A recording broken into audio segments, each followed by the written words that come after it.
നമസ്കാരം. വിയറ്റ്നാമിലെ പ്രശസ്തമായ വിനോദസഞ്ചാര കേന്ദ്രമായ ഫൂക്കോക്ക് ദ്വീപിന് സമീപം ഇന്ത്യൻ വിനോദസഞ്ചാരികൾ സഞ്ചരിച്ച സ്പീഡ് ബോട്ട് മറിഞ്ഞ് വൻ അപകടം.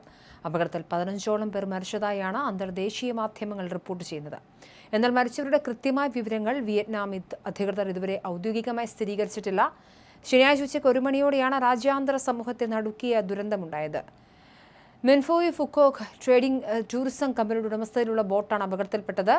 മേരൂട്ട് എൻഗോയ് ദ്വീപിൽ നിന്നും വിനോദസഞ്ചാരികളുമായി അൻതോയ് തുറമുഖത്തേക്ക് മടങ്ങുകയായിരുന്നു ബോട്ട്. യാത്ര തിരിച്ച് വെറും 400 മീറ്റർ പിന്നിട്ടപ്പോഴേക്കും ശക്തമായ കാറ്റിൽ ആഞ്ഞടിച്ചു തിരമാലകളിൽ പെട്ട് ബോട്ട് പൂർണ്ണമായും തലകീഴായി മറിയുകയായിരുന്നു.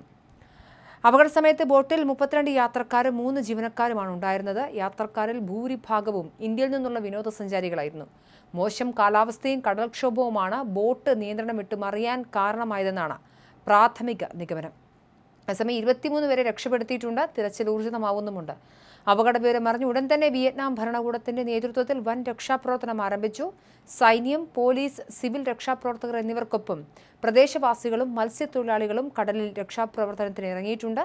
നിലവിൽ 23 പേരെ കടലിൽ നിന്നും ജീവനോടെ രക്ഷപ്പെടുത്തി തീരത്തെത്തിക്കാൻ സാധിച്ചിട്ടുണ്ട്. ഇവർക്ക് അൻതോയ് തുറമുഖത്ത് വെച്ച് തന്നെ അടിയന്തര പ്രാഥമിക ചികിത്സ നൽകിയ ശേഷം സമീപത്തെ ആശുപത്രികളിലേക്ക് മാറ്റി. രക്ഷപ്പെടുത്തിയവരിൽ ചിലരുടെ ആരോഗ്യനില ഗുരുതരമാണെന്നാണ് വിവരം. കാണാതായ ബാക്കിയുള്ളവർക്കായി കടലിൽ ശക്തമായ തെരച്ചിൽ തുടരുകയാണ്. സഹായവുമായി ഇന്ത്യൻ എംബസിയും എത്തിയിട്ടുണ്ട്. കൺട്രോൾ റൂമുകളും തുറന്നു. സംഭവത്തെ തുടർന്ന് വിയറ്റ്നാമിലെ ഇന്ത്യൻ എംബസി സ്ഥിതിഗതികൾ അതീവ ശ്രദ്ധയോടെ നിരീക്ഷിച്ചു വരികയാണ്. ദുരന്തത്തിൽപ്പെട്ട വിനോദസഞ്ചാരികളെ സഹായിക്കുന്നതിനും അവരുടെ കുടുംബാംഗങ്ങൾക്ക് വിവരങ്ങൾ ലഭ്യമാക്കുന്നതിനുമായി ഹനോയിയിലെ ഇന്ത്യൻ എംബസിയിലും ഹോച്ചിമിൻ സിറ്റിയിലെ ഇന്ത്യൻ കോൺസുലേറ്റ് ജനറൽ ഓഫീസിലും അടിയന്തര കൺട്രോൾ റൂമുകൾ തുറന്നു.